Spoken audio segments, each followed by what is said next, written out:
السلام علیکم.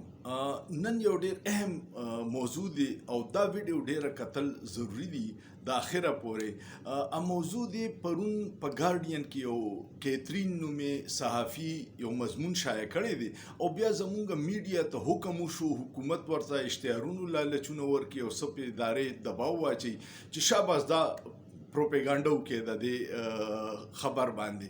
دا څه کیسه ده دا درته کومه.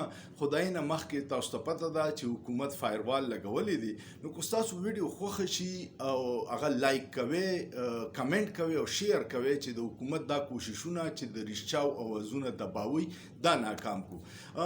عمران خان چې کله نه ویلي دي چې د آکسفورډ د چانسلر الیکشن به لړاومه، د هغې نه پس حکومت او ادارې ډېرې پریشانه دي. هغوی وایي چې لا اوس نه قابو کېږي چې د آکسفورډ یونیورسټۍ چانسلر الیکشن وکړي نو بیا بسي. نو اول دوی یو ډېر د میډیا کې ډېر صحافیان یې ته لفافه صحافیان وایي، چمچې چې خلک وي یا د په لنډ حساب وکړي.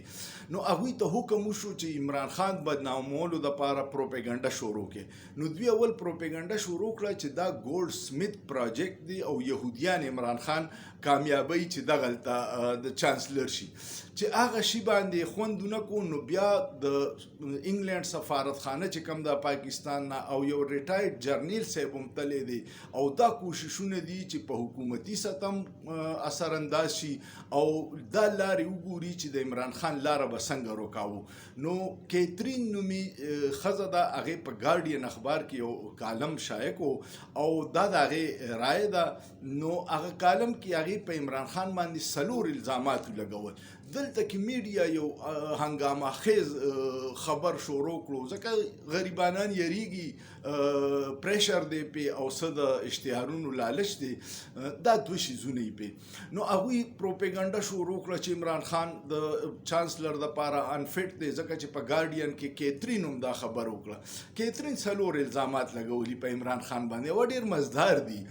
دغه خو د مسلمانانو خواهش دی. کیترین یو الزام لګولی دی چې سلمان رشدي سره عمران خان د سټیج شیر کولو نه انکار وکړو.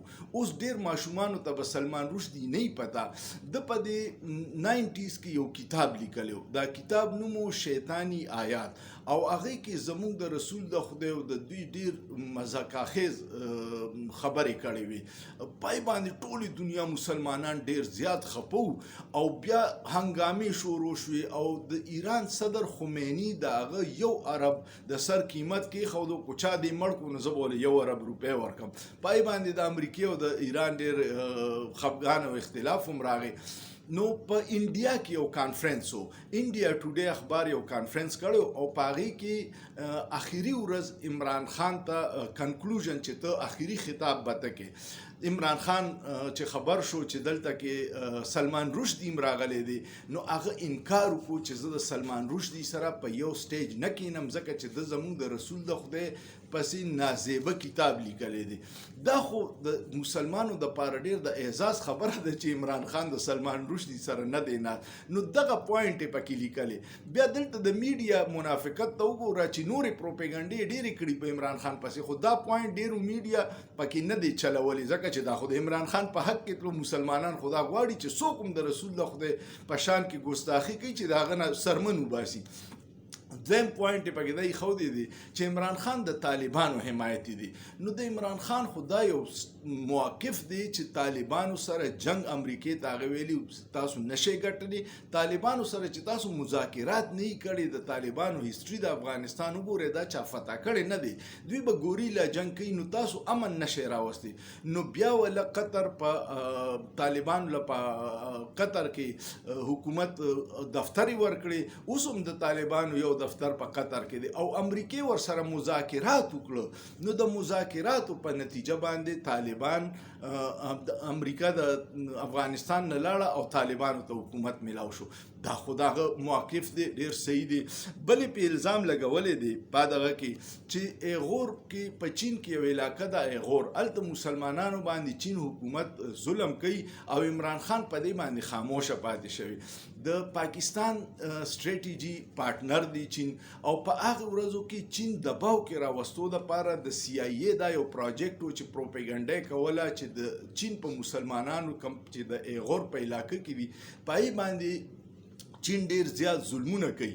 نو عمران خان دی او د پاکستان ټول سیاسي او مذهبي پارټیانو، مولانا فضل الرحمن، قاضي حسین احمد، ټولو دا ووی چې دا د چین خپله مسله ده اندروني، هغوی به حل کی. نو دا پوینټ یې پکې راغستی. یو طرف ته ګارډین کې وایي چې دا د مسلمانانو حمایتي دی، بل طرف ته وایي چې په چین کې د مسلمانانو حمایت نه دی کړی. او څلورمه خبره دا وه چې وایي عمران خان د ښځې د پردې ډېر حمایتي دی او هغه د ښځو د خراب لباس چې اچي په دې باندې تنقید کوي. نو د خدای ظالمانو یو طرف ته وایي چې هغه د یهودیانو ایجنټ دی، بل طرف ته وایي چې کټر مسلمان دی، د اسلام شیزونه فالو کوي.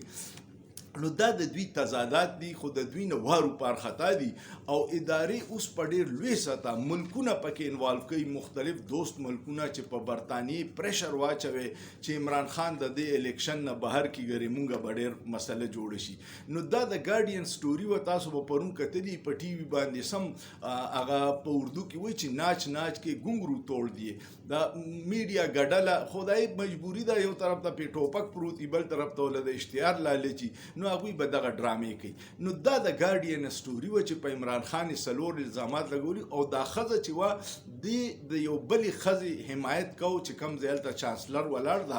نو په دې آرټیکل کې لیکل دي پکار ده چې دا ښځه کامیابه شي او دا ډېر خانداني ښځه ده او ډېر خدمات دي، او عمران خان له ښه کار دا پکار دی اخري چې خپل کاغذونه واپس والي. نو دا هغه الیکشن کمپین دی، ځینې میډیا په حق کې ځینې مخالفت دي. دا د هغې اخبار رایې نه ده، دا د صحافي خپل د چا دپاره د میډیا کمپین کو. خو دلته کې زمونږ سیاست حکومت او ادارو ته د عمران خان خلاف پروپیګنډه جوړ کړه او دا د عمران خان په حق کې لاړه. سلمان رشدي خو 2 عربو مسلمانانو زړه ازار کړی، خو وایي چې شکل یې نه ګورو. نو عمران خان ورسره کېناستونه انکار وکړو، دا خو په مسلمانانو کې ښه خبره ده. نو دوی د عمران خان په دشمنۍ کې پاکستان ته نقصان رسوي او عمران خان ته فایده ورکوي. کله وایي چې هلته پر مغرب کې وایي چې هغه کټر مذهبي دي او دلته وایي چې هغه د یهودیانو ایجنټ دی. نو په یو خبره خو سټینډ والی که نه. امید لرم چې د ګارډین سټوري باندې به تاسو کانسپټ کلیر شوي. کوم کانسپټ کلیر شو، ویډیو مو خوښه شوه، نو هغه فایروال ناکامولو دپاره لایک، کمنټ، شیر او سوچ پیو کې په سوچ کې څه ګناه نشته.